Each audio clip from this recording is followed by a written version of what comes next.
Welcome to Picks with the Professor, the show where a real statistics professor and his cousin gives you sports betting tips. I am your host, Professor Sides. For the latest updates, information, and picks, you can follow me on Twitter at Professor Sides. You can follow my cousin Jared on Twitter at Cousin Jared. This college football episode covers select games from week 6 of the 2022 season. In case you're new here, I built a mathematical model that predicts what the spread should be for every FBS college football game. Then information along with each team's power rating and a graded A, B, or C pick, either now or coming later for every game, is available in the Google Sheet that is linked in the show's description. The goals for this episode are to share key information about the games we're covering, give you a few things to think on, and explain why certain plays are being made in order for you to come up with picks that you are comfortable with. We never recommend blindly tailing or fading any pick, but rather to hear the justifications and thought processes to make sure you're fully on board with us or against us before investing your hard-earned money. So I like to say, take what you like and leave the rest. As we go through the plays, remember that there are no locks in gambling, so what I'll give you are loves, likes, and leans to indicate my confidence level with respect to scaling wagers or making them. Cousin Jared will also be utilizing a weighted unit scale for this college football season. And as always, please remember that good and bad variance will occur. So as much as I'd like to say we'll be profitable each and every week, that is an impossible reality for any gambler. Cousin Jared, I feel like a big episode here in front of us. We talked about it on episode 1. There were so many things we liked that we didn't even get to cover there. And I feel like this episode, I didn't even have to stretch to grab anything. We're covering 19 more games, and every single one of them is like, I like something about this game. Like, I don't know what this means. It's going to be a big week. Good or bad, I don't know. Yeah. One way or the other. This is definitely the most excited I've been for the middle episode of a week, I think, all season. Yes. So I say let's just dive right into it because we got a lot of things we want to talk about. All right, let's do it. But before we get to that, some reminders. Hit that like button if you're on YouTube. Also, if you aren't yet, please consider subscribing or following. It's free. And if you turn on notifications, you won't miss any college basketball, MLB, or college football content that this channel provides. As a reminder, we started a Patreon page for those of you looking to support the show. Membership starts at just $3 per month. I probably do a very poor job indicating the benefits of this because I'm not a marketer, but what you can get is you can get my favorite play each day. If you just highlight one play instead of like on the shows, I just give you like a billion plays, if you want just a one play, or sometimes there's two, if I have 2 plays in the day or whatever, you can get that. College football Saturdays, I give you 1 play per time slot. So if you're my favorite for each time slot, you can get that over on Patreon. We have a Discord chat where we talk about a lot of the games, early line movements. People ask questions. You get a lot quicker responses from us because I get notifications on my phone. So people Sunday were, hey, what do you think about this line? What do you think, whatever. We were kind of talking about that stuff. So that's some fun stuff there. If you want ad-free shows, if you want early access to the shows, or early access to the projected spreads, I'm always saying that the numbers move the direction of sideline like 2 out of 3, 3 out of 4 times. We've already seen it today. I went back and looked at every game that I picked on the first episode. Only one of them has moved away from the number that the model projected. Every other one has either stayed the same or moved in that direction. Some have moved a lot. I think Mississippi State was one of them, has moved already across 6 and across 7. It's like 8 9 now. Yeah. 8, something like that. Yeah. Yeah, and so it's like that's why you might want the early access to that, is because you don't have to play them all, but you can kind of say, hey, I know I kind of got to feel where I think the line's going because it's a pretty accurate tool. But like you said, we'll get right to it here. All the lines courtesy of Bet Online. Sign up link in the show description. And current as the time of this recording, it is Tuesday night here while we're doing this. We have a Wednesday night game. We talked about this game last week. SMU and UCF delayed from the hurricane. It was going to be Saturday, then it was going to be Sunday. Now it's Wednesday night, 7 p.m. Eastern. Sideline has a little bit softer of a projection on this one than last week. It gives SMU a little bit more credit, or UCF a little bit less credit, I guess, just based off of other teams playing and those results now affecting how we feel about these teams. And it's more than just one game. Obviously, TCU looked really good. That makes SMU look better, but it's just all the games like that. So Sideline's projection is a little bit different this week. I'm still on UCF -3, and it's still a B grade pick. Last week, the model liked UCF a little bit more, but we had to lay -115. Right now, it's even money. So it's kind of like a solid slide each way. So I still think the value's there. I still think UCF's a good side here at -3. Would not lay 3.5, and -3, -110 isn't that exciting either, but the even money is. As of right now, -3 even money is the exact same value proposition as -135 on the money line. So it's kind of a personal preference there. high scoring game, could be a wonky, somebody goes for 2 late, that sort of thing. So maybe the 3 is a problem, but in general, I don't mind laying 3, so I'm just going to lay the 3. It's a great pick for me.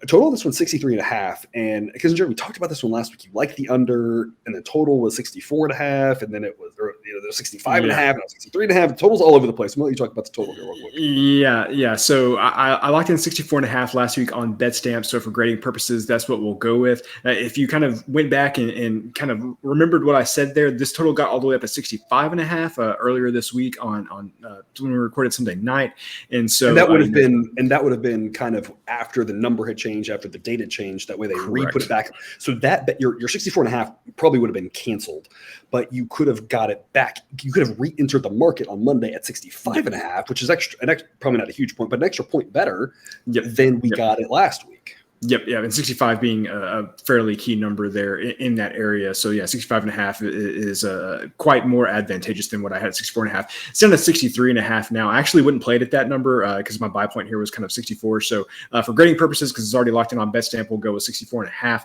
But as you're watching the markets throughout the week, or I guess for this, as you watch the 24 today, hours, 18 hours, 12 hours, depends on this is up.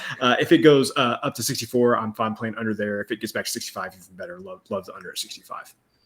Or shopping around, there might be a shop that's still holding on to that number as well. So there you go. Again, I'll always shop around, try to get the best every half number you can get, something like that.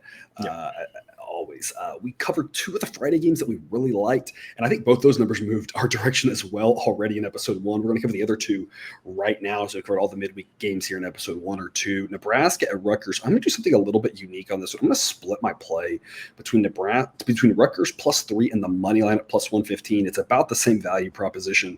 I'm giving it a B grade, so I'm doing 1 unit on each. It's a total of 48. I like grabbing the 3, but I think Rutgers has a chance to win this game at home. I'm not buying the narrative about Nebraska, any narrative that's positive about Nebraska. They didn't win this last week, but they looked kind of still miserable at times. And I think I personally think, and I could be wrong, this is why I said our goals are to explain what we're thinking and why we're thinking it. If you disagree, that's totally fine. My thought is that says more about Indiana than Nebraska. And so I still don't think Nebraska is that good. I think Rutgers is solid. I think both these teams are just kind of meh. According to Sideline, Nebraska is ranked 66, Rutgers is 78. I mean, 2 just very meh teams. I think take the home team, get the field goal or the plus odds. Either one, I think, offers a little bit of value. So I'm going to split the bet between the 2. I don't know what happens, but I just think, again, points or plus odds makes sense, because I just don't think either one of these teams is that good. Sideline says officially that this should be basically a pick'em, that the amount that Nebraska is better than Rutgers by is mostly offset by the home field. So it likes taking Rutgers in this one. I do too. Total is 48. Cousin Jared, what do you have for us here? I think you either take the points with Rutgers or pass on this one, just because neither of us trust Nebraska, obviously. And the thing about Rutgers is their offense. I mean, you may not get much from the Rutgers offense, but the Rutgers defense has shown some flashes at times. And if you neutralize Nebraska's offense, I mean, Nebraska's defense has not been the toughest defense to face so far this year. I mean, they made Northwestern look really good the first game of the season, and so looking back now, if you made Northwestern's offense look good, then you clearly have some problems. So I think a game like this where you just don't trust Nebraska, and Rutgers, I think, can slow Nebraska's offense down quite a bit. I think 3 points could be pretty valuable. We're entering the point of the season where we're going to have to start checking weather reports, especially for night games, up here in the Northeast. I haven't looked at the weather on this one. Total is 48. It is coming down. I assume, it's October night. It's probably doing baseball still at this point, looking at those weather reports. Most of the time up in the Northeast, it's, 50 degrees, and a little bit of wind, not really great. I looked at this and I thought with Rutgers involved, I was like, I was thinking under and this total coming down. But then I was like, but like you said, Nebraska's defense can really make an offense look good. And so I was very hesitant to endorse an under of this low of a number, given Nebraska's involved. But I mean, my gut reaction was just like, Rutgers plays in low-scoring games, and if there's any weather issues, it's going to be hard to score points in this one. Yep, definitely. The other Friday night game, UNLV at San Jose State. Total on this one's 52.5. This one, I kind of liked UNLV getting some points. earlier in the week, but as this has got up to 7, I want to go ahead and lock this in now. I love this at +7. There is a little bit of juice attached to it, but it's an A-grade pick for me getting the full touchdown here. San Jose State's a solid team, improved, like what I've seen from them, but I'd say the same thing about UNLV, and I still think UNLV is a little bit behind San Jose State, but I don't think it's by very much at all. Sideline says it should be San Jose State -3.2. It could give San Jose State a small edge on top of the home field advantage, but not by that much. I faded UNLV successfully last week, and now I'm backing them. And I always talk about anytime sideline is able to zigzag, I think that means it's finding real value. It's not one of those if it's constantly on the same side, I think that works really well for baseball because we saw it with the Mariners, we saw it with the Guardians, we saw it for a stretch there fading the Blue Jays, right? And that stuff worked really well for us because it was finding edges, and it was just saying, you know what, we're just going to play it every day at different confidence levels, and it's going to win 60, 70, whatever % of the time, and it's going to profit for us. Well, in football, you don't really have that advantage. So football, I like to see where it's zigging and zagging and kind of saying, oh, there's a little bit of value on this number, but now it's flipping sides on this one. That's what we're seeing here with UNLV. I love getting 7 points here. I think go ahead and lock this in as soon as you can at the 7. Obviously, such a key number here. Because Jared, what do you have for us? I agree that San Jose State is improved, but I just really like what I've seen from UNLV this season. And the thing is that San Jose State, they've been consistent. Their defense has played well. Their offense is not super explosive. They're kind of consistent, but they're not explosive. Not a ton of big plays. Not putting up a ton of points on the UNLV. They are going to find a way to score some points on you. So if you told me San Jose State won this game, I have no issue believing that, but I don't know if San Jose State can score enough points to get outside of this 7-point number because I think that touchdown is going to be valuable for you. So it's an official play for me as well. I'm taking the 7 points with UNLV. I just think their offense is going to be able to keep this game close. I think I have the exact same statement I'm going to use later in this episode of I'm just not sure they can score enough to outscore the other team by the full touchdown. So we'll put a pin in that little teaser for a game we're going to talk about later on. Yeah. Saturday, noon Eastern, Louisville at Virginia. Thought maybe Virginia had found a little something in that second half against Syracuse. I watched that game against Duke. The answer is no. They did not.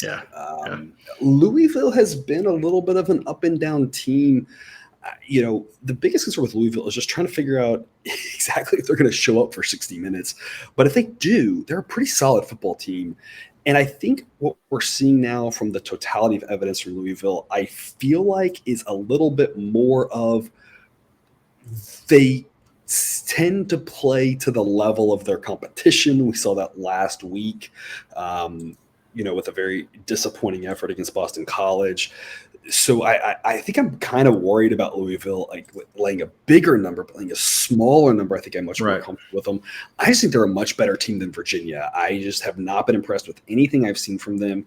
I guess their defense is a little bit better. It couldn't be much worse than it was last year, but Louisville ought to be able to score on Virginia, and with Virginia's offense, I haven't seen them put together consistently good offense, even for more than 20 minutes at a time, it seems like. So I'm really the 3 with Louisville. It's an A-grade play. Sideline says it should be Louisville -5.6. So we're talking about the most likely outcomes in this, or some combination of 3, 4, 6, and 7.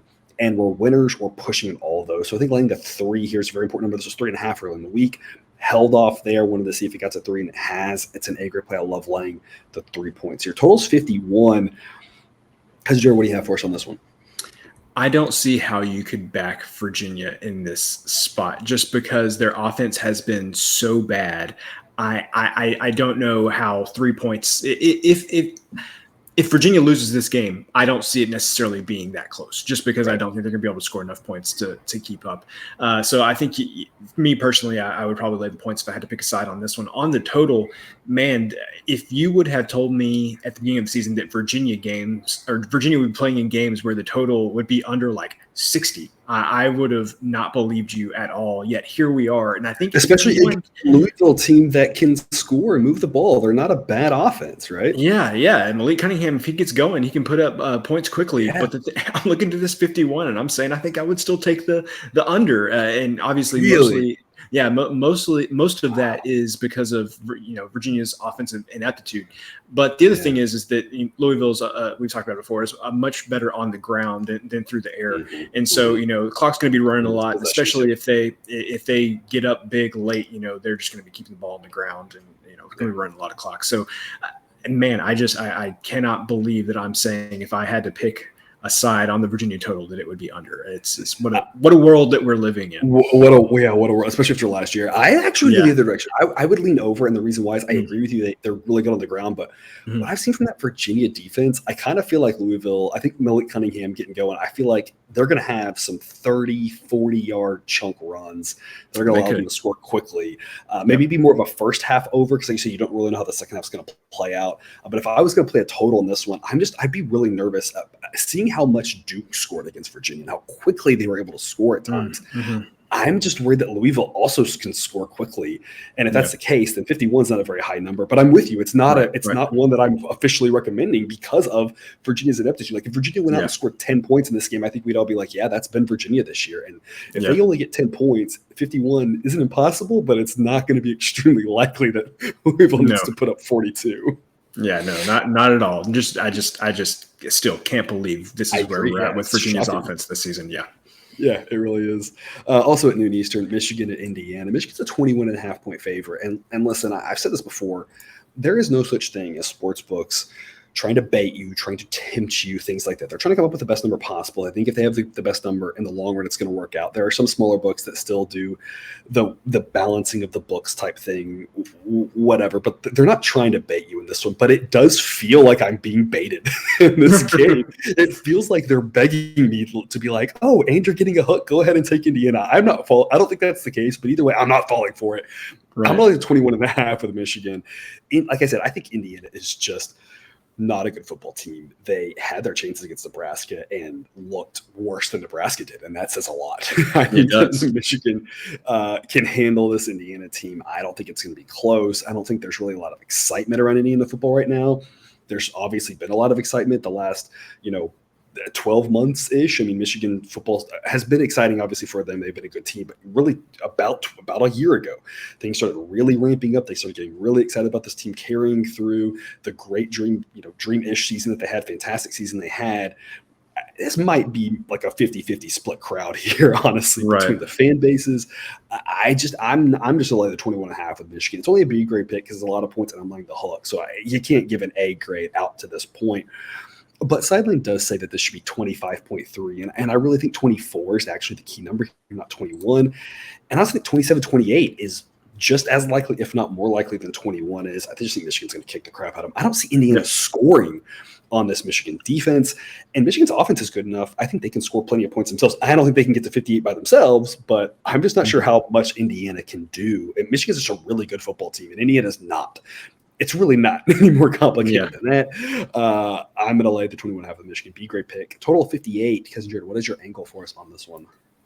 Official play for me, I'm on the under 58 here, and I'm making it a 2-unit play. I just feel like we have seen this story with Michigan for the past year and a half now. All of these games against competition like Indiana play out the exact same way. Michigan gets up, 28-0, 35-0, and then they just completely throttle everything back and shut it down, and they just run the clock in the second half. So this game feels like it's a 41-10 Michigan win, and I don't think it sniffs 58. Like I said, 2-unit play at 58. I would play it all the way down. I would play under 55 as well, but anything below 58, I'd probably make a 1-unit play, 50, 57, 56, 55.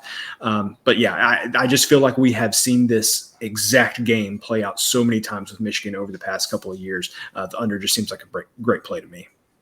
Yeah, I think you're right, especially with Penn State on deck next week for Michigan. They don't really have an incentive to run it up late.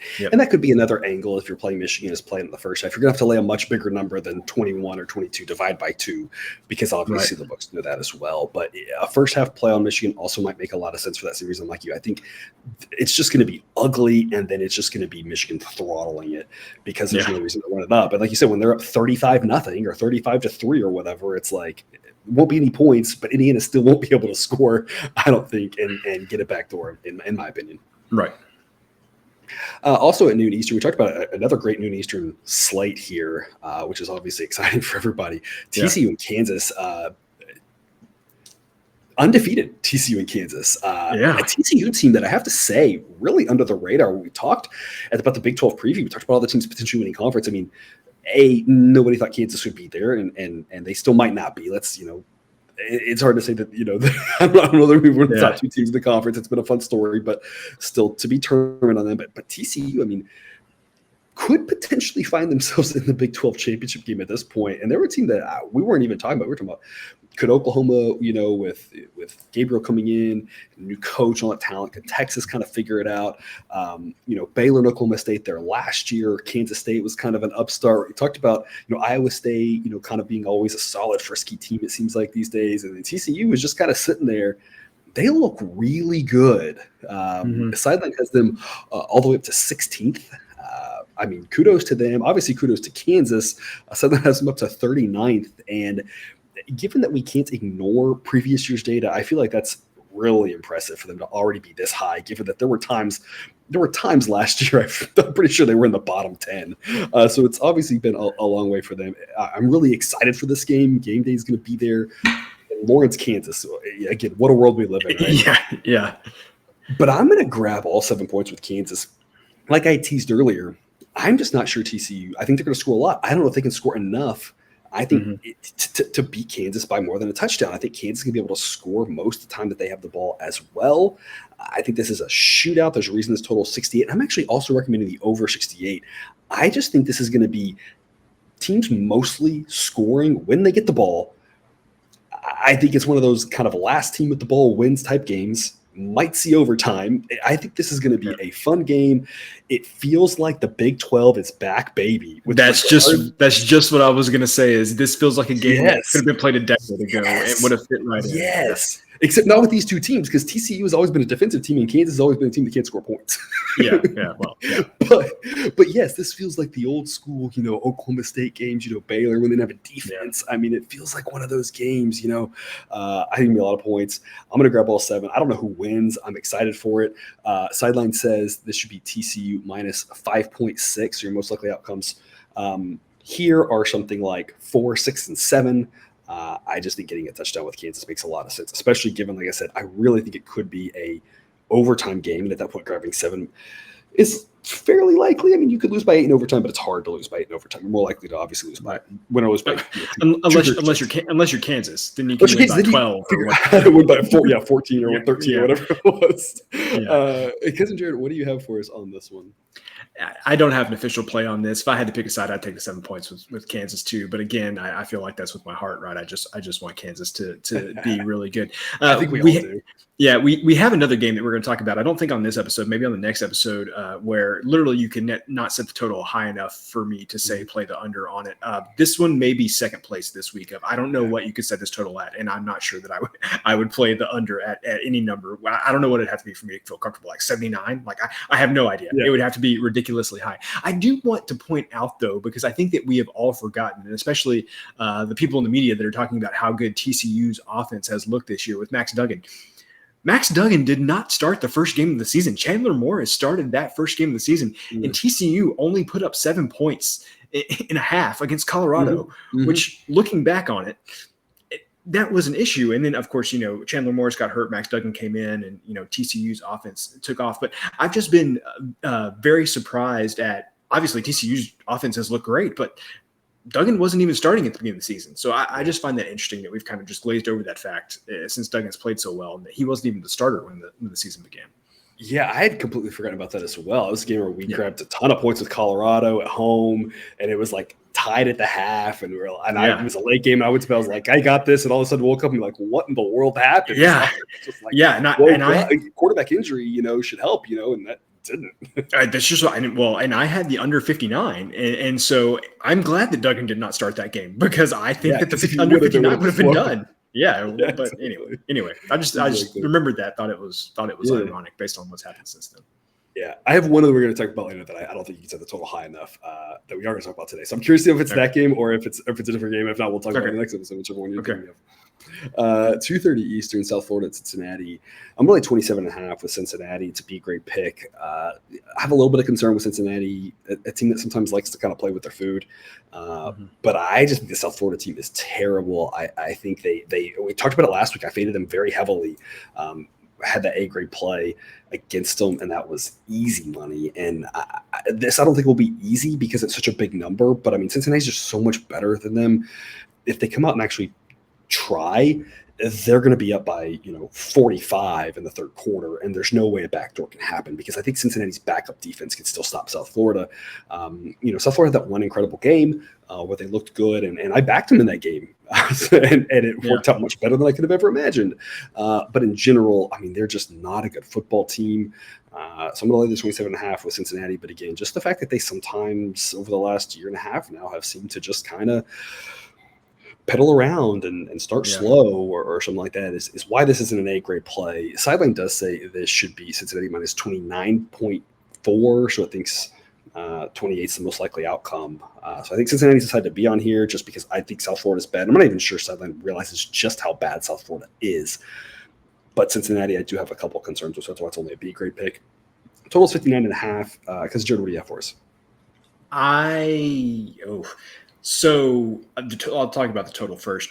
I don't know if in a game with Cincinnati, like you usually trust Cincinnati's defense, right? And so your gut instinct would be to play the under, especially when you're on the north side of 55 and 58, two really important numbers, 59 even sometimes a number of the games land on. Right. But you mentioned how bad South Florida is, and I could definitely see Cincinnati putting up like 45 points in this game, and so I don't think. Like I said, they should be up like 45-0 before we get too settled into this, really. Yeah, and so for that reason, I would kind of caution you if you're just looking at it being a Cincinnati game and playing against a bad South Florida team. I'm still not sure that I would recommend the under in this spot. As far as the spread, I think you said it perfectly. I think you either lay the points or pass. And you mentioned how bad South Florida is.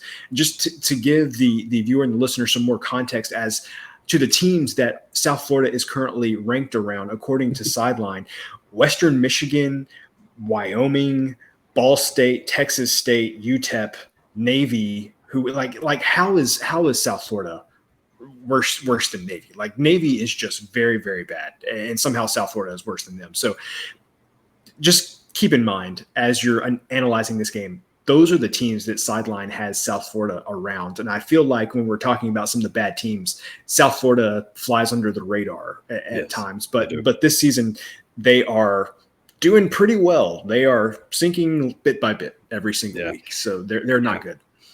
Yeah, it's about they had that great Florida game. They lost their opener by 29 at home to BYU in a game that wasn't that close. No, it was not. It was over by the half. They lost at home to East Carolina, or at home, I guess, a neutral site game or whatever this last week to East Carolina by 20, and that was not even that close. And they lost to Louisville 41-3. I mean, again, it's just everything that you can say on that one game, and they played great in that one game. It was a great spot for them. But yeah, they're really just a terrible team. Cincinnati off next week as well, so there's no. I'm not saying they're going to try to run up the score, but there is, no impetus to pull guys. I mean, if they're trying to work on things or whatever, right? Let the guys play, having an extra week off, something else to consider. 3:30 Eastern, Liberty at UMass. Talking about bad teams. UMass is obviously one of them. I'm going to lay the 26 with Liberty. I want this on this side of 27 and 28. I think those are the two most likely outcomes. It's a B grade pick for me. Sideline does say 26, but I just think 27, 28 are more likely. I don't see UMass scoring much in this game. You're talking maybe a touchdown. It's not going to be hard for Liberty to cover this because they don't have to score that many points, because I just don't think they. I think they should be able to stop this UMass team. They just have no offense, which is why the total is 49.5 for this one. So I'm just going to lay the 26 with Liberty. B grade pick, too big of a number to get excited about, but I think it's a side I'd rather be on, especially if it's shy of both 27 and 28. Because Jared, what do you got?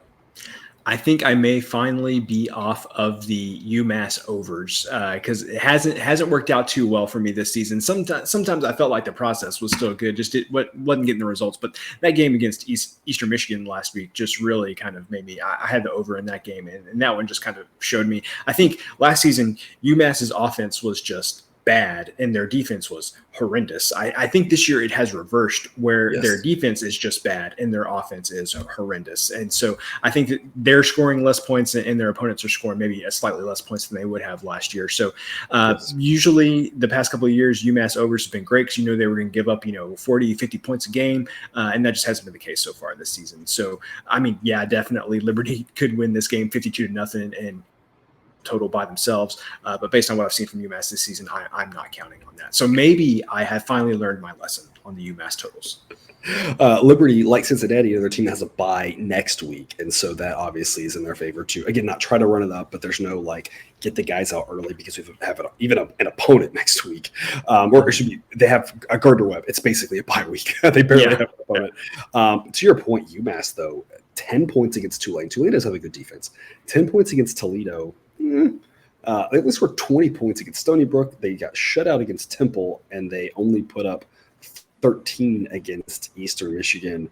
Like you said, their offense is just abysmal. And Liberty's defense is respectable, which is surprising. I feel like the narrative in my head from the last several years was Liberty was a team that was all offense and defense. But the defense from Liberty is decent. And like I said, I just don't see UMass scoring a lot of points. That offense is terrible. Like you said, Liberty could get there by themselves. I just don't know how many points Liberty's going to score, if it's going to be more of a 35-point effort or a 52-point effort. I think somewhere in that range is right.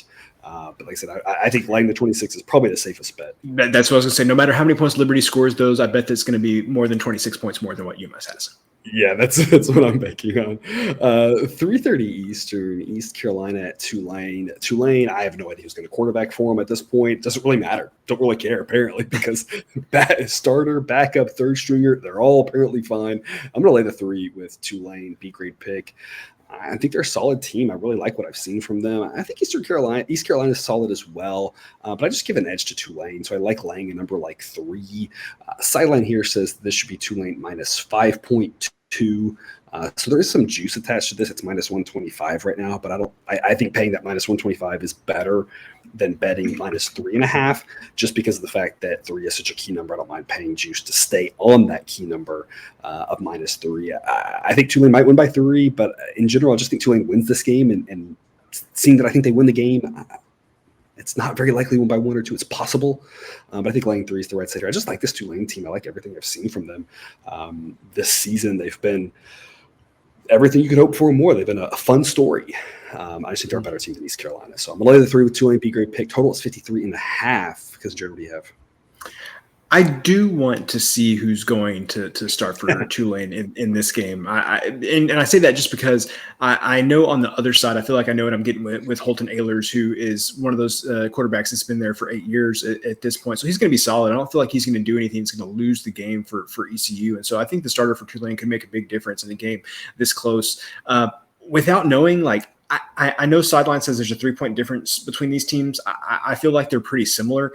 I think I would probably just take the 3 points just out of principle in, a close game and, just say hey, 3 points in your pocket, feel safe. But, this is one of those, I don't have an official play on it because this feels like a well set line. I'm actually really excited about this game. When we were doing our preseason shows, one of the things I wanted to talk about was who was because I'm a twisted mind, who was the 5th best team in the AAC. And I thought it was going to be East Carolina, but based on what I've seen from Tulane this year, I mean, obviously Tulane just beat Houston, so they're probably at least not. I was going to say the 4th best team, the 4th best team, maybe. Yes. And I'm not completely sold on UCF, and so if either of these teams finished ahead of UCF in the standings, I wouldn't be shocked either. So I think this is actually a relatively big game for who is going to have an outside shot at winning the conference, because I think both of these teams could sneak up on maybe not Cincinnati, but I think definitely on UCF and Houston.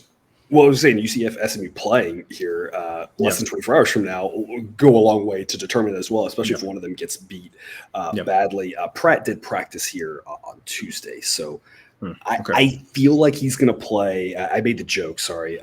In all seriousness, I do expect him to play, given the fact that he was such a last minute, not playing. Yeah, just a couple hours before kickoff, it generally those types of things are not things that are going to linger longer than a week. So my hunch is he practiced Tuesday, so those are good signs.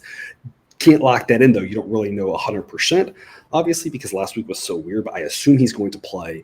And obviously, as good as the third stringer looked, especially that second half, those late drives and overtime, obviously Pratt is a difference maker for Tulane and gives them an extra dimension offensively that somehow a lot of the teams in Conference USA don't seem to have, which is surprising, the American, because that's what we expected coming into the season. Was we expected a lot of these top 4 teams in the American to all have good, dynamic, versatile offenses, and like what we're seeing is kind of like maybe not as much as we thought.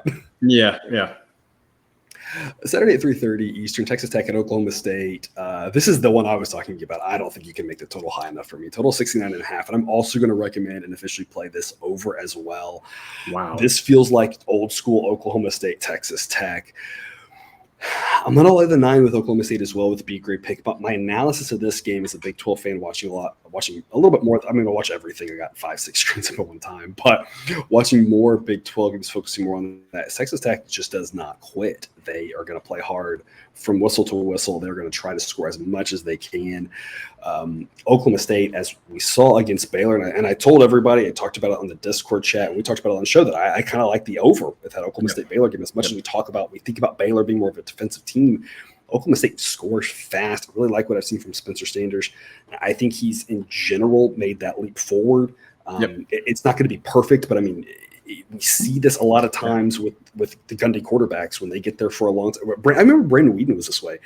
He wasn't that great early on in his career. He had some moments, but he also had some bad moments as well. By the end of his career, he was fantastic for them. And I feel like it's the same sort of thing. He might have a bad game here and there, but for the most part, I like what I've seen from him. I just think there's going to be a lot of points. I think if we saw as many points as we did between Oklahoma State and Baylor, I think we're going to see that many more with Tech, who still defensively has not figured it out, and offensively just slings it around. And that's going to get you some points. It's going to get you some turnovers, lead some quick points the other direction as well. I think it's going to be a point fest here. I just think Oklahoma State's a lot better. So I'm going to lay the 9. I think 10 is kind of where this number should be, but it's only a B grade pick because I'm very concerned that Oklahoma State lets off the gas and Tech trying to score at the end gets them back. And like you said, Tech doesn't quit. They don't quit. So a backdoor cover is definitely on the table. It's my caution to you on this one.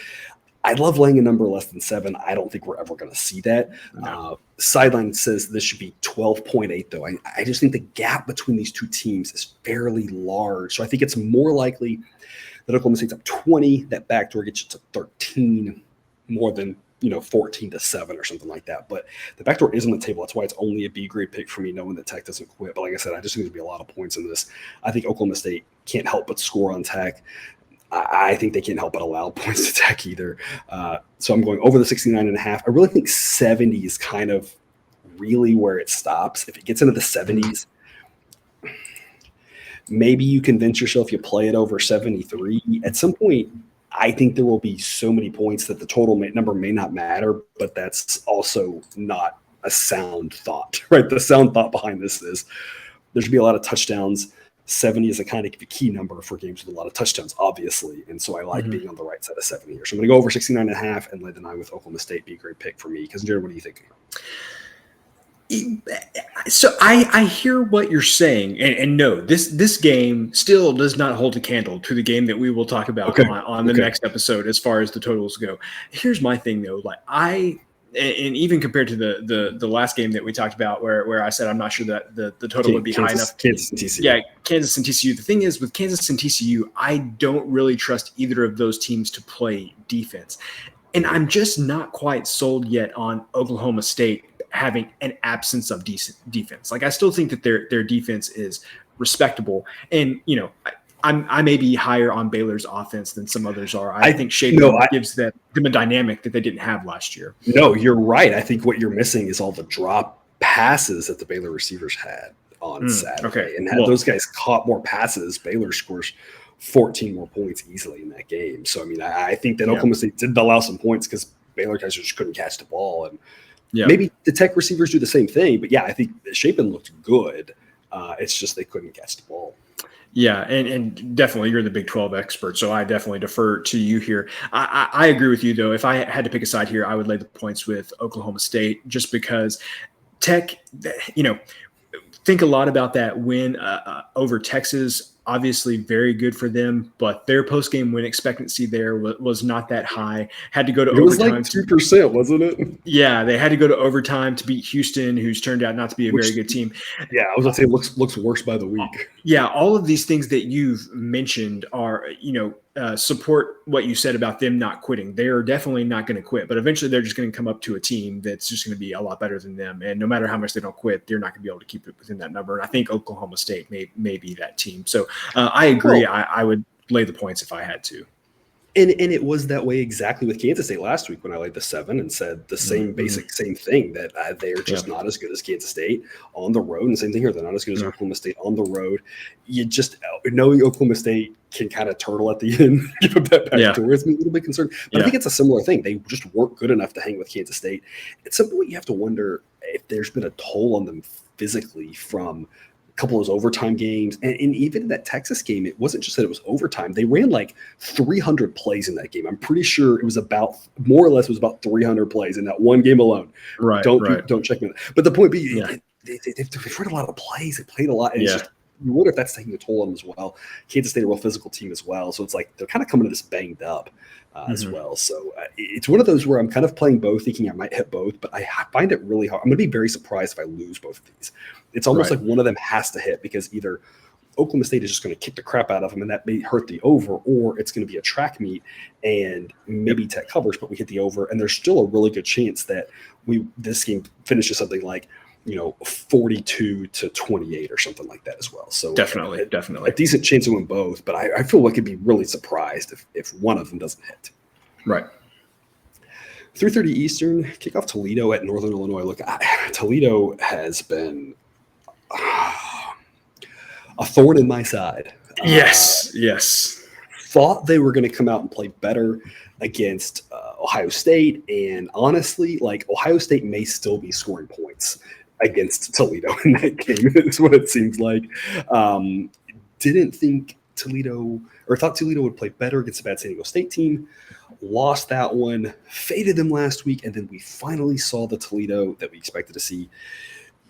You do wonder, and not that they threw the game against San Diego State, they would never try to lose that game, but I do wonder about coming off of that Ohio State game, which had to be emotional, in-state rival, thinking they could at least hang in there, do something better, not get completely embarrassed like that. I wonder if that took a toll on them traveling across the country to play a team in San Diego State that plays just a wonky style of football. Now getting back to conference, kind of being like, hey guys, let's reset. All of our goals are still right in front of us of winning this conference, and they took care of business against Central Michigan. So that's kind of the narrative I have in my head, that the Ohio State thing threw them off going to San Diego State, to travel, all that other stuff. Last week's Toledo was the real Toledo. So I'm going to lay the 5.5 against Northern Illinois. They know this is a big game for them in the MAC. It's less than a touchdown. It's less than 6, which is also a fairly key number here. So I think it's a great number to go ahead and buy in it now. It's an A-grade pick for me. Sideline says that this should be Toledo minus 7.2. So the model, taking the totality of data, including the stanker against San Diego State and Ohio State, still says that Toledo should be slightly more than a touchdown favorite here. And like I said, on top of that, I think I can excuse away those a little bit. I just think they're a much better team than Northern Illinois. So I'm going to lay the 5.5. It's an A-grade pick. I'm kind of putting all my eggs of my narrative of this Toledo in this basket and just saying I feel like I can explain what's going on with Toledo, and I'm going all in, not all in, but you know what I'm saying. I'm going all in with my max level play of 3 units on Toledo. Here, laying the 5.5. Total of 60. Cousin Jared, what are your thoughts? Sometimes the professor will message Jake and I as he's putting these lines up, and he will say, does anything just look completely wrong or off to you, or am I making a pick that I shouldn't make? And I don't think I got that text today. But no. Are we sure we want to lay more than 3 or 4 points in a game involving Northern Illinois? Just asking. No worries. Yeah, okay. I'm not, So I went and checked the line history here, and this opened at 5.5, and it stayed at 5.5. It hasn't moved at all. probably a smart move, because if this got to 6 and definitely 7, I would be on Northern Illinois in this spot, just because we have a long, glorious history of a year and a half at this point of Northern Illinois just being incapable of doing anything but playing one-score games. Even last week, I think when they were playing Ball State and they had a huge lead and Ball State came back and won in double overtime. Ball State came back, and I can't remember, they were down by a lot of points in that game. It was up there with the James Madison comeback on App State. Northern Illinois is just incapable of not playing a one-score game. So if this gets up to I would consider it at 6. Definitely if it got to 7, I would be on Northern Illinois. And again, sideline, love sideline, great. But this is just what I've seen with my eyes. Northern Illinois is going to make this game close one way or the other. And I don't disagree with that in theory. Here's the thing. Northern Illinois has played exactly one game this year that has been decided by less than 6 points out of their 5. They won by 7. They lost by 3. They lost by 10. They lost by 8. They lost by 6. The other key thing in there, you heard a lot of losses. And that's the thing I just think that they played. They did have the Kentucky game. That Kentucky game was a bad spot for them. I think we talked about at the time. It was. I think it was Ole Miss game next week. I just think Toledo's a much better team, and they've lost a lot of games by a touchdown. They lose this game by a touchdown, and I'm set. And that's why I said I think it's a great number. I'm with you at 7. Sideline says 7. At 7, it's At 7, I personally think it's a pass, because I'm with what you're saying. But part of me is Toledo's just a much better team, and if we see more of that second half Northern Illinois from last week, then Toledo's going to get up by so much that it doesn't really matter, right? So at 7, I would just be I can't take the 7 because I don't trust Northern Illinois, but I can't lay the 7 knowing that the Toledo winning by 6 or 7 is so on the table. 5.5. Like I said, I think it's been there. It's hanging around. I think lay it at this point before it gets up any higher, which again gets into more questionable territory. If Northern Illinois continues these shenanigans that they constantly pull, it seems like. 3:30 Eastern, Middle Tennessee at UAB. I feel like last week was my kind of last day with Middle Tennessee State. I think I said that, and thankfully Sideline agreed with me on this one that was kind of their chance to hang, and they kind of did. They kind of hung in there. They just couldn't do it. They just don't quite have the horses, and it felt like the whole game they were just.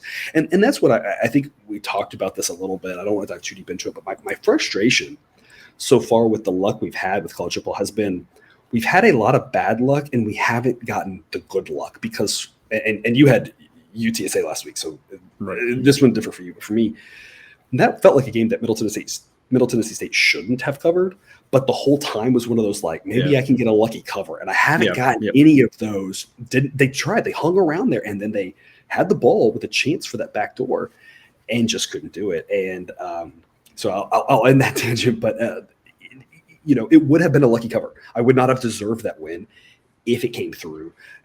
They just haven't quite been the team, and you were high on them at the start, and I think you jumped off a little quicker than I did. They're just not there yet. Maybe next year, maybe later in the season, maybe it's something to keep an eye on. I think they're there. I think going on the road to face a pretty good UAB team. I'm really at 9.5 with UAB. It's a B grade pick. I really wish this was more like 7, but I just think this number should be 10 or 11. Sideline says it should be 12. It's not my favorite play. I've got a ton of A grade plays, but I do think that laying a number that's a single digit number makes a lot of sense here, because I just am not sure this Middle Tennessee State team is going to be able to hang in there with UAB. Total's 52.5. Jared, what do you have? I think if I had to pick a play on this game, it would be the under 52.5. And that's coming from two directions. Number one, UAB's games this season have had scored points of 52, 56, 35, and then they beat Alabama A&M 59. So they're consistently in that mid-50s range with their points. And UAB's defense, pretty decent for a group of 5 defense. And you look at UAB's schedule and the defenses that they've played. They played Colorado State, which woof. And they played Miami, which Miami on that day, woof. And then they played UTSA, who UTSA is not a defensive juggernaut by any means. And so I think this is going to be the biggest challenge that Middle Tennessee's offense has faced all season. And so kind of those two things combined, and knowing that Middle Tennessee would prefer to play in, I think Middle Tennessee State would prefer to play in a shootout type game. I think UAB is going to do everything in their power to make sure that the game doesn't play out like that. So I would lean towards the under 52.5 here. Obviously would like if it was like at 55 or something, but I think there's still some value at 52.5 just because I think UAB is the better team. I think they're going to be able to present challenges on defense that Middle Tennessee State hasn't seen this season. And I think UAB just doesn't want to get in a shootout. It's going to play the game in a manner that tries to keep it low scoring. Gotcha. All right. 4 p.m. Eastern, Duke at Georgia Tech. You watched that Duke Virginia game. I took a lot away from Virginia, but Duke continued to impress. I think that we've talked about it all season that they're improved. We've known that. We've known their defense has improved. Their offense, I think, showing some confidence. Yeah, they scored some points against Kansas, but that felt a little bit more like Kansas' lack of defense. And obviously this was some lack of Virginia defense, but you put a high school offense out there and they wouldn't score in Virginia, right? So it's not like it's just like completely that. Like they did still execute and score quickly. I'm going to lay the 3 with Duke on the road here at Georgia Tech. And my logic is I'm not sure exactly how good Duke is. I'm not sure how much of that it's hard because how good is Kansas at this point? Just how bad Virginia is at this point. I'm a little bit more unsure about Duke, but I think with Georgia Tech, my thought is that game against Pittsburgh, I think this line is low because of that. And that game was played in bad conditions and was wonky when you look down in the box score. I don't think that was, Georgia Tech being good. I think that was just a super weird game and one that we're going to look back on at the end of the season and be like, that was really weird. And, it was played in like the windy rain and stuff. And like, I don't know. And the whole like, new coach for the first game thing. I don't know. It's just going to be, we're having some weird narratives about that. It doesn't honestly matter how much of any that's true. What matters is I don't think that's representative of what Georgia Tech's going to do going forward. That's the stake that I'm making here. I'm going to back Duke -3. A grade pick for me. Again, I love this number here. Sideline says it should be 4.3. So we're talking about the most likely outcomes are 4, 3, and being it's on the upper side of 4, maybe even 6 or 7, not completely unlikely. Hard to win by 1 or 2, like we always talk about. Not impossible, especially these days. I think laying the 3 with Duke, that makes a lot of sense. It's an A grade pick for me. Like I said, I'm just going to say that this line should be 6, maybe 7, had Pittsburgh won that game last week by 22. Had it been in normal weather and the teams did what we thought they would do, and had Pittsburgh won that game by 21, I think this line's 6 or 7. So I think we're getting some extra value here because of that. And like I said, I just don't think that's real. I don't think they can replicate that performance. So I'm all over the Dukies here. Total's 53.5. Because Jared, what is on your mind here? I think everybody knows which direction I would lean on this game if I had to pick a side. I would actually lay the 3 points with Duke if I had to pick anything. And, talked about it ad nauseum this season. I just think Mike Elko, the coach for Duke, is a really good coach, and I think he's a really good defensive mind. And so I would lay the 3 points mostly because I don't think Georgia Tech is going to score very many points. The reason I'm not making an official play on this game is just because the situation at Georgia Tech was so bad, and not so bad in that Jeff Collins was doing anything like insane or they lost 1,000,000 one-score games like Scott Frost did in Nebraska.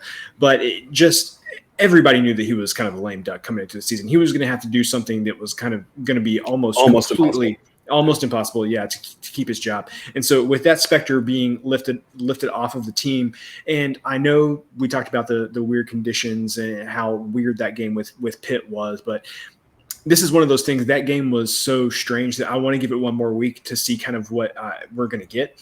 So another team in a similar situation, Arizona State. You saw one game, you're like, nope. Arizona State's just not it this season. With what I saw from Georgia Tech against Pitt, I want to wait one more week and see like, hey, maybe there is a little something going on here with Georgia Tech now, or maybe, Duke runs away with this one and you're like, nope, Georgia Tech is done. Fade them for the next few weeks. So I want to give it one more week and see what we get with Georgia Tech and the new coach there. I'm going to call a score on this one. I'm going to say Duke wins this one 31-13. And I'm going to say that there's no value next week because everyone then realizes that and they've caught up. So this is where we could disagree. And this is where, again, what we're trying to do here as a service to you viewer is just kind of throw out some things and see what you agree with and which take you like. And my thought is take advantage of it now because I think the value's now. I think because Jared is more of a conservative approach, but my fear is if what I think happens, then there might not be any value against it because everyone will realize that Georgia Tech just isn't that good next week. So I'm curious, and I know that you have not done well with the team totals, but the implied team total here for Georgia Tech would be 24.5. That feels like a solid nice. team total. I like the 24.5. I would definitely lean towards the under on the 24.5 for sure. Can't, like if you would have said like 22 or like 23, I would have been like, but man, getting 24 and the top side of 24, man, I like that one. I would endorse that play. That would be the implication now. I'll let you think on it. 24 hours from now, we'll see if we'll come back and maybe we can get you to make that an official play. I've just done so bad. I don't know how much I would need to think about that, but we'll see. I'll ponder it. All right. One that neither one of us had to ponder too long. Sadly and strangely, Saturday 7 p.m. kick, UConn and FIU, a game of the week right here. I mean, the game of the week. Florida National, a heck of a victory last week against New Mexico State, who, I mean, we really thought that FIU was in that bottom three. New Mexico State was clear out of it, and now it's like, gosh, it makes you question everything that you thought you knew about the crappiest teams in college football. I still think UConn's a better team. I still think FIU, despite that performance, is just not a good football team. I think that New Mexico State, might have been giving a little bit of a boost there for the Hawaii victory. But again, part of that was Hawaii, as I mentioned on episode 1, does not travel well. A part of that in that game, when you look at the Hawaii-New Mexico State box scores, the yards were relatively even. So I think that maybe said more. It should have been more of an eye-opener that Mexico State wasn't very good and that they shouldn't have been as favored by as much as they were last week. I still think FIU's in that bottom tier, and that bottom tier is just a long way out from everyone else. UConn's still showing signs of life. Yeah. I'm going to lay the 5 with them here. It's an A-grade pick. Sideline says it should be 7.9, so your most likely outcomes are 6, 7, and then 10. So I just think that UConn can get the job done on the road. Total's 46.5. Cousin Jared laying the 5 with me, with you. Laying points with UConn on the road. And living life right. Are you with me, Cousin Jared? I am with you. Official play for me. I'm laying the 5 points with UConn as well. Man, talk about living dangerously. I don't know if I've ever felt more dangerous in my life. My analysis of this game is pretty simple.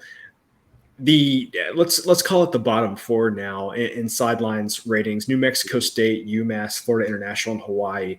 I think they are clearly in their own tier of bad, and so this is why I didn't lay the 14.5 points with New Mexico State last week, as bad as I wanted to. Based on how bad FIU was according to Sideline.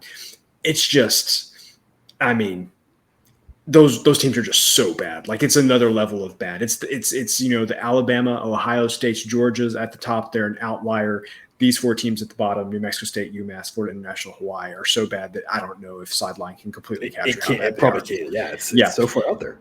And UConn, according to Sideline, almost an entire touchdown better, at least in those teams. And so I think they are clearly a step above those teams. And I think that we don't want to lose sight of Jim Mora, maybe not the best coach in the world, but if you're talking about from taking a completely rudderless team, I think Jim Mora is a good enough coach to take UConn to whatever level of semi-respectability UConn might be able to achieve. Yes. Maybe that means they only get up to 118th in the rankings. I don't know. I'm really reaching there. 118 is way up there for UConn, but they're at 124 right now. I don't. Yeah. So, I mean, that would be a long stretch looking at what they'd have to make up to get there, but I don't know if that's out of the realm of possibility. So I think UConn, albeit all relative, is on the way up a little bit. And FIU is the bottom, folks. I mean, I know they beat New Mexico State, but it's the bottom. And, UConn is no Western Kentucky, obviously. But again, Western Kentucky isn't that good. And we have to remember that FIU is still 2 weeks away from losing a college football game 73-0 to a mediocre team. If that was to, UConn lost that bad to Michigan. They didn't they didn't even lose that bad to Michigan. Almost 59-0. You know, at some point, like I just don't. It's almost the same story as the Georgia Tech without the coach. Yep. Like I just don't want us to overreact. I think people are. I think this line is a tug of war between people who are looking at it like we are and saying UConn's just a much better team, and people who are like, oh, FIU beat New Mexico State. All these teams are terrible. And people are like, oh, I think there's probably going to be people out there who are going to say, all these teams are terrible. Give me 5 points for the home team. And it's like, that's a convenient narrative, but there are different levels of terrible at the bottom. And I just think there's a clear gap here. And so I just think that's a trap narrative to fall into. We're both laying the 5 with UConn. It's an A-grade pick for me.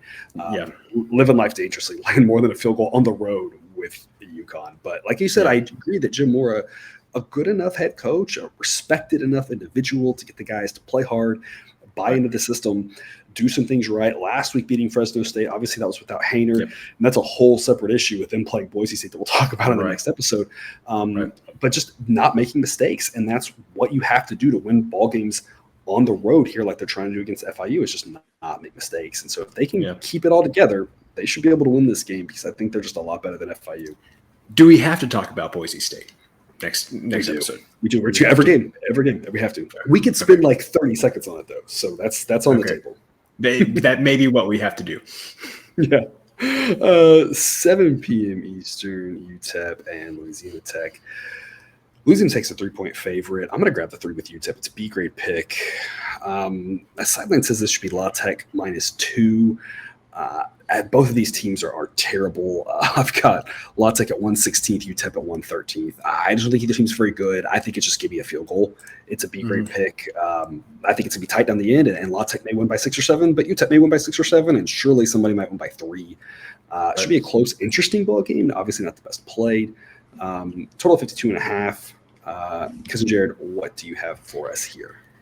I have thought everything that there is to think about UTEP this season. At one point, I thought they were absolutely terrible, and then I thought they were respectable, and I just cannot come up with what I think about UTEP this season. So, they had the loss against North Texas at the beginning of the season. Did not look good at all in that game.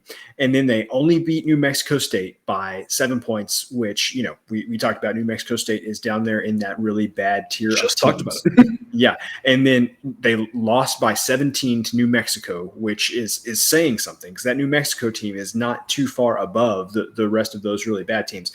But then they come home and just beat Boise in a game that's never close. The score was 27-10. You never felt like Boise State had a chance to come back in that game. And then they play Charlotte last week, and Charlotte is one of those teams where it's like, man, I don't know if UTEP can score enough points to keep up with Charlotte. And guess what? UTEP scored enough points to keep up with Charlotte, and they won by 6. So UTEP is just a team I have no feel for, and so I don't even want to try to assess this game and give you any thoughts, because you, viewer, listener, I have no idea what to make of UTEP. My take on UTEP, and this could be wrong, but my thought with them is they started off maybe a little bit thinking too highly of themselves after last year, and things didn't go well at the beginning of the season, but they got something right. They fixed something in practice or something. Because kind of you said, I really like what I've seen from them the last couple of weeks after that Boise game. I backed them last week against Charlotte, and I like what I've seen. Like I said, I don't know if they fix anything. I don't know if they change anything. I don't follow UTEP football closely enough. There's 131 teams. I can't follow all of them that close, but I do wonder if something's changed there from a mental, from coaching, from a play calling, from whatever standpoint, because they were really rough early on and very disappointing, but they're looking better here going forward. I'm kind of like you. I don't really know what to make of them or Louisiana Tech, and that's kind of why it's like, hey, give me the 3 points, because I don't really – I have a hard time saying one team is better than the other one. But I love to say UTEP going in the right direction now. Maybe you can make a case for that at least, whereas La Tech – I just haven't been impressed with it all. Kansas State and Iowa State. Kansas State's a 2-point favorite on the road. I'm going to lay the 2 with the Wildcats. It's today great play for me. This is more of I watch a lot of Big 12 and anything else. Sideline says it should be 2.6.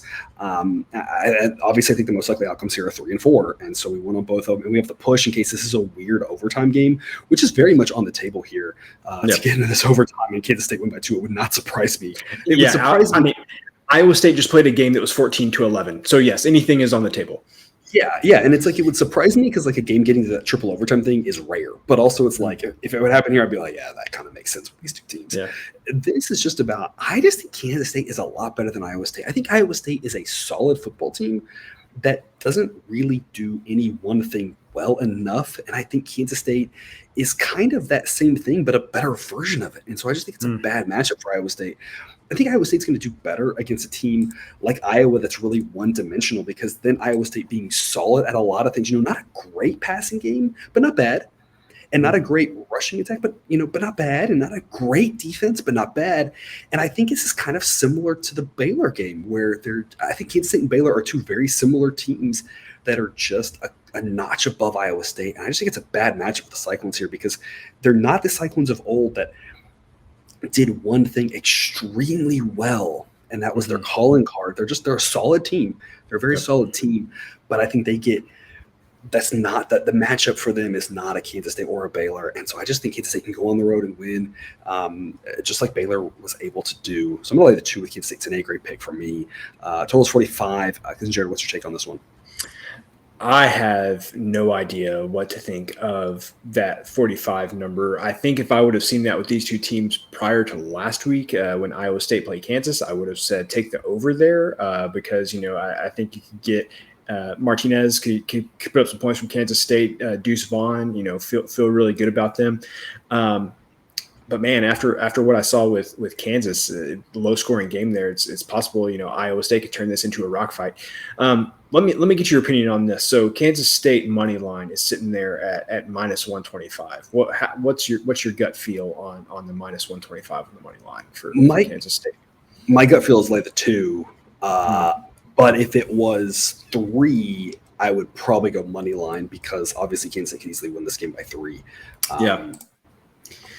Well, I said I wasn't going to do this anymore because this has literally not worked out once this season. But I think you have talked me into laying the 2 points with Kansas State here. And the reason I say that is just even as I'm talking through it myself, having Martinez and Deuce Vaughn for Kansas State, even if Iowa State does get this into a rock fight, I still see Kansas State being able to make enough plays to pull this game out. Even if Iowa State kind of really slows things down and plays a good defensive game, I still trust Kansas State to pull it out. So I will also have an official play. I'll lay the 2 points with Kansas State. All right, and then just for the viewers, into your curiosity, I plugged it into my program that turns point differentials into probabilities, and the percent edge at -2, the current minus 107 is exactly the same as the money line. So there's no value in one way or the other. So it's just personal preference. I personally would just rather lay minus 107 at -2 and just deal with maybe Kansas State wins. Maybe Kansas State wins a weird, like you said, a rock fight of 14-13, and we're on the wrong side of it. But I just don't want to lay minus 125. I just rather the minus 107 and lay the 2 points. Okay. I'm like you, the total of 45 I feel like is very interesting. And I'm like you, I don't know what to do with it because after that Kansas game was very surprising to only have 25 points in that game. That was not what we've seen from this Kansas offense all season long. 7:30 Eastern, a game I think you feel a little bit better about the total on here, BYU and Notre Dame. This game is in Las Vegas. I'm going to lay the 3.5 with Notre Dame. If you had looked at what I posted from the model, or if you had the early model projections, you were able to get this at -2.5 or -3 for Notre Dame. A sideline does say this should be Notre Dame -5. -3.5, it's lost almost all of its value. Obviously, it's still very possible that Notre Dame wins by 4 or more, of course. And so given a sideline says the average victory is Notre Dame by 5, I'll lay the 3.5, but it's only a C-grade pick just because I hate laying the hook here, knowing that it could and should be a very tight ball game. So it's not my favorite play at this number. I'd much rather lay 3. Even if I had to lay some juice with it, I'd rather lay the 3. So giving myself the option of later on in the week, either laying the 3 or coming back if the money line price isn't very bad and adding a unit to the money line. It's just 3.5s are really tough. It's the number that's better. I don't think you should take 3.5 with BYU, but I just also don't love laying the 3.5 with Notre Dame. So I'll lay it only though a C grade pick. Total 52.5 on the north side of a fairly key number there at 52. Cousin Jared, sell us on this under. Yeah, so official play for me, I'm going to be under 52.5. And just like the Michigan game earlier, this is going to be a 2-unit play. I just feel like we have seen everything that we need to see from Notre Dame against competent teams this year. And that's just the fact that they're going to play a grinded out game. They're not going to score very many points. They're not going to give up very many points. And the only thing that can change that is North Carolina's defense, which BYU's defense is I would say quite a bit better than North Carolina's defense. And on the flip side for BYU, this feels a lot. I know they're not this game, like you said, neutral site game, not being played at LaVell Edwards Stadium there in Provo. But I think this feels a lot like the Baylor BYU game, which went to overtime and still only got to 46 points. So I don't see very many ways. I think you would need a couple of like big special teams plays or something for this game to go over 52.5. I think this is what both teams are comfortable doing, and I think it's kind of what both teams want to do. And so, give me 2 units on the under 52.5. Can't believe that we're getting the hook on the good side of the 52 there. I'm really surprised. Yeah, I agree. And I want to spend a minute here just talking about BYU. They're such a fascinating team, but I feel like maybe they aren't that good. That's my hot take. And the reason I say that is that first week we talked about that South Florida game and just how bad South Florida is, and they destroyed South Florida, but they're a very terrible football team. You go to week 2 against Baylor. That was when BYU was at their healthiest, and Baylor just basically said, we're going to run literally every time, and BYU couldn't stop it until they got to the 5-yard line, and there was nowhere else to go. On top of that, we have to remember, Baylor was making an extra point away from winning that game in regulation. And they played really well against Baylor, absolutely, but that was a big game at home early in the season. The next week they got trounced by Oregon, and we kind of just chalk that up to, Oregon's a good team, and they are, and we chalked that to the road after the Baylor kind of beat them up or whatever. But whether BYU is just not that good or that Baylor beating them up is going to linger throughout the season, given the fact that they don't have a bye week until mid-November, I'm not really sure. You go to the next week, we kind of made the excuse for them why they only beat a pretty bad Wyoming team by 14 at home, and they got the win. But I mean, we was talking about like, if you're a good football team at home, you beat bad football teams by a lot. That's just what you do. They only won them by 14. We said, oh, well, they've got Utah State on a Thursday, and then they play Utah State, and they only win that one by 12. And Utah State did score late, but Utah State's not a good football team either. And what's the excuse there? Oh, well, then they've got Notre Dame coming. I'm just wondering if, whether it's the Baylor beating them up thing or they're just not that good, if we're giving them a little bit too much credit here. Not that Notre Dame's a great football team, but I just wonder if BYU's getting too much credit. Sideline has them ranked 42nd. They're ranked 16th at this point, but I feel like 42nd feels more right in that it's like they're not a bad football team, but I just feel like this constant excuse for like they haven't covered 3 weeks in a row now, and they only covered that fourth one because their own kicker missed 2 field goals. Because had their own, and Baylor missed 2 field goals. Baylor missed an extra point, a field goal, and BYU's kicker missed 2 field goals. If any of those 4 things happen, BYU doesn't cover that game either. And now we're talking about 4 straight lack of coverage for BYU. I just think they're getting too much respect in general. So that's my hot BYU take for for your middle episode here of this week 6 action. And even if you're right on all of that, great. Makes me like the under even more. There you go. It makes me just again say hopefully y'all were able to see the model projections and get Notre Dame -3. It's a much better number than 3.5. Hopefully it goes down to 3, and we can lay the 3. Or like I said, maybe we just decide to take money line and play a little bit heavier odds because just ensure more likelihood of a victory. Because I don't think Notre Dame's that great. I just think BYU might be really overrated. So that's my hot take for the week. 8 p.m. Eastern, Florida State and North Carolina State. What do we do with these 2 teams? I feel like maybe what do we do with the whole ACC? Right? It's like it's almost like the ACC has been impossible to predict outside of Clemson for like a decade now. Yeah, and now of the last year, now we've thrown Clemson into that mix, right? Yeah, I don't know. I'm going to lay the 3 with NC State. It's a B grade pick. Sideline says it should be NC State -4.5. I think that fully healthy Florida State might be the better team here. I don't think that's what we're dealing with. both these teams have been a little bit of a disappointment, I think, especially NC State, obviously, with all the hype at the start of the season. Now Sideline has them ranked outside of the top 25. So, I mean, neither one of these teams has really inspired confidence, one because of injuries and the other because of just underperformance. And NC State did exactly what we kind of thought NC State would do last week against Clemson, which is not play terribly, but not really ever be in that ball game. Seems like a decent bounce back spot for NC State. I'll lay the 3 at home. I think they're the better team right now, but I just don't have it's a good number.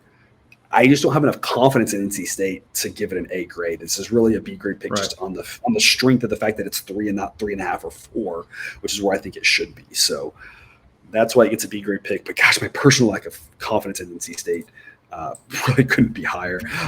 Total of 51. Cousin Jared, do you have any thoughts for us on this one? I don't really have any thoughts on this one, just that I think outside of the LSU game that Florida State played their first game of the season against Duquesne, their first FBS game of the season against LSU, I don't think they've seen a challenge defensively like that since then. And I have a lot more faith in, and I'm blanking on his name right now, the quarterback for NC State than I do, and a lot of the other quarterbacks that Florida State has played outside of like Wake Forest, obviously. So I think I would lay that Leary is the quarterback for NC State. I think that I would lay the 3 points there as well. I trust Leary. I think NC State's defense is pretty good. NC State can be a tough place to play at times for visitors.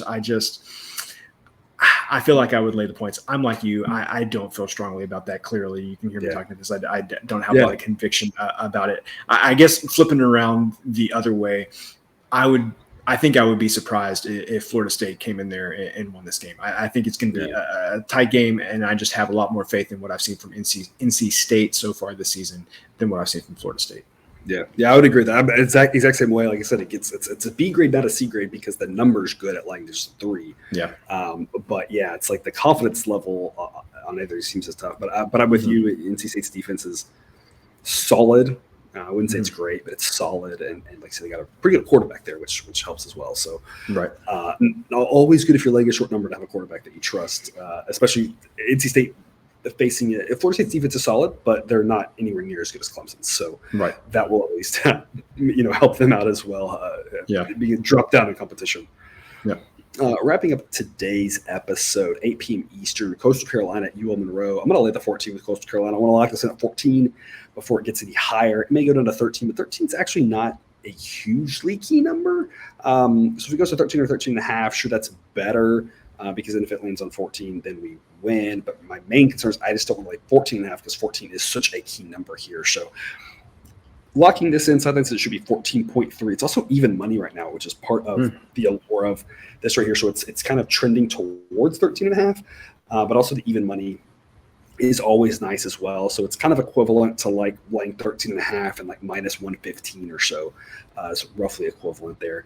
I'm sure lay it with Coastal. They're a solid team. We talked about them a lot this season already somehow, that they're not great, but they're respectable. They've got some pieces. They're a decent football team, and I just don't think UL Monroe is that good. And so I'm going to lay it with them. I think they can handle this one pretty easily. Total is 57.5. Cousin Jared, what is your take on this one? On the total, Coastal Carolina, if they get going, they can, get close to this number by themselves. And so I think I would lean to the over, especially being, 58 being a fairly key number. And so being able to, just under that number of 57.5, I think I would lean towards the over. I agree that like Coastal is a good team, or, relative to the competition, I feel like they're a good team. I feel like maybe something's missing that they've had the past couple of years. I can't quite put my finger on what it is. Yeah, I agree. And we were both on Georgia Southern last week. And so like clearly like we thought there was some value there to exploit. If they don't cover against Louisiana Monroe in this spot, because Louisiana Monroe is a different level than what Georgia Southern is currently at. Yes, I think I might be reconsidering my thought that Coastal could challenge App State or challenge James Madison there in the East for to go to the conference championship game for the Sun Belt. Just because, again, I think ULM is quite a step down from this team, and if Coastal can't cover this game, I think I need to reevaluate what I think about kind of the hierarchy there in the Sun Belt East. Silent has UL Monroe at 118. This feels more to me like the Thursday game we had a couple weeks ago where Coastal played at Georgia State and won that one by 17. I feel like Georgia State and UL Monroe are much more comparable, and maybe Georgia State might actually be a little bit better than Monroe is. So it feels like that sort of game where they should be able to go in and dominate. Georgia State was never in that game. UL Monroe shouldn't really ever be in this one as well. You do have the backdoor possibility, so that's obviously the concern when you lay such a big number. Coastal plays Old Dominion next week, so not really a look-ahead spot. No. To me, 14 isn't really a look-ahead number because your players shouldn't be thinking, we're going to go on the road and walk in and take care of business. That's more of like if you're a 30-point favorite, in my opinion. So they should be able to go in and do it. But, I'm like you. Coastal's just missed a little bit. That's why we faded them last week. We thought Georgia Southern was competent enough to hang in that game. And sure enough, they did. They almost won that game on the road, Georgia Southern did. I'm like you. Like, UL Monroe is just a whole step down. Coastal found a way there. This one, they shouldn't have to find a way. They should just be able to win this one pretty handily. Yep. All righty. Well, then that does it for the games. We have to consider now going back and adding any plays. We call this the 3 meals and go home segments. Cousin Jared, I don't have anything else to add. So my meals are quick. Do you have any meals for us here before we go home? Anything to go back to and add? Yeah, the first one I want to add to is the James Madison Arkansas State game. I played the over 58 in the first episode. That has gone down to 55.5. And I did do some research here and see if there was like a key injury here that I missed. I didn't see anything, but even if there was an injury, I'm not sure that it would change my mind, because the thought is that the Arkansas State defense is still bad enough that they're going to give up points. That I don't really care who's playing for James Madison's offense. I think they're going to score a lot of points. So I am adding another unit to the over in the James Madison Arkansas State game. Now it is at 55.5. So first unit at over 58, second unit at over 55.5. And then the other game that we mentioned, Vanderbilt and Ole Miss. I mentioned that I liked Ole Miss's defense, what I've seen from them this season. And the number was at 60. I said it was a dead number. If it goes down to 59, great, play under 59. If it goes up, 61, 62, play under that number. And I can't believe it. It's gone up to 62, exactly like what I said. So I am going to be playing the under 62 in Ole Miss and Vanderbilt, and that's going to be a 2-unit play for me. I feel like we saw a game very similar to this earlier in the season when Georgia Tech went to Ole Miss, and Ole Miss got up 45-0 and then just did absolutely nothing. Yeah, and so I can definitely see that happening in this game as well. Vanderbilt may get a touchdown. I don't think you're going to get much more than that. So under 62 in the Ole Miss Vanderbilt game for 2 units. All right, and then the only other thing I would want to talk about, we talked about LSU Tennessee in the first episode. I don't have any other plays to add to this, but I am curious your thoughts on this one. I grabbed the 4 with LSU at home, and I said that's just way too many points. Sure enough, that number's up to 2.5. That's quite a move, quite a lot of value that we've generated. Yeah. If you had Silent, if you watched episode 1 and you said, okay, 4 is too many points, I'm going to grab the 4. I'm seeing that 2.5. And I'm wondering at some point, is it worth it to try for a middle? Do we think this is going to be a tight enough ball game where we can get the win and push at 4 or the double win at 3, the most key number in college football? Now, it has to be a Tennessee win by 3. But you got some options here if you took that 4. Yeah. I'm looking at that. It's not like it's a small window, but it does make me wonder. I'm like you, Tennessee's still like a good team. Now on the other side of 3 is a little bit different of a story than that +4 I was able to grab in episode 1. Yeah. And I'm wondering, based on the line movement so far, and I have no idea if this would happen, but would this go down even further? Would it eventually get closer to a pick 'em? I don't think it would, but I mean, LSU playing a home game, tough team, Brian Kelly, well coached. You don't feel like LSU is going to beat themselves or anything like that. So maybe I could see this getting closer to a pick'em since it's being played in Baton Rouge. I don't think it would, but anyway, I guess where I'm going with this is you might have a little more runway there. Maybe it gets down to 1.5 or something like that. And so I think if you were interested in that, I think I would wait till later in the week. I don't know if I'd necessarily jump at 2.5. Okay. And it's interesting, I think, but I can't recall exactly what we said, but I feel like we both said we would make this LSU like -2 or -2.5. So or it should be Tennessee. Yeah, 2.5. Yeah, which is funny that's exactly where it's heading. And so that's why I was like, grab the 4s. A lot of value there. Apparently, a lot of people agreed with us. Apparently, yeah. It's like I always say, right? The number tends to move our direction most of the time. Not always. Occasionally goes the other direction. I'm confused, but usually it goes our way. There's another example of that there. All right. Well, any parting words then for this episode before we get to episode 3 in 24 hours? Should we bring Jake on and talk about the remaining set of games? This was an exciting episode too for this week. This is going to be a great weekend of games. I think I am really excited. I agree. I feel like there's just so many good things to talk about, so many good numbers. I'm with you. I'm really excited for this week, and hopefully, if it goes south, we'll just come on next week with like bags over our heads. And it all gets started on a Wednesday night. You don't get many Wednesday night games until action season, so always got to enjoy those. Yeah, until either deep into playoff baseball or after playoff baseball concludes. Yeah. Absolutely. Yep. All right. Well, thanks for tuning in to another episode of Picks with the Professor. Check out the website if you haven't yet. It's www.pickswiththeprofessor.com.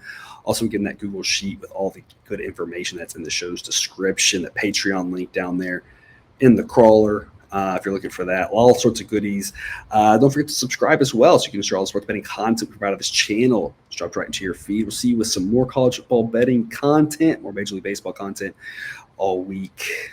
As always, best of luck, and remember, you can eat your betting money, but please don't bet your any money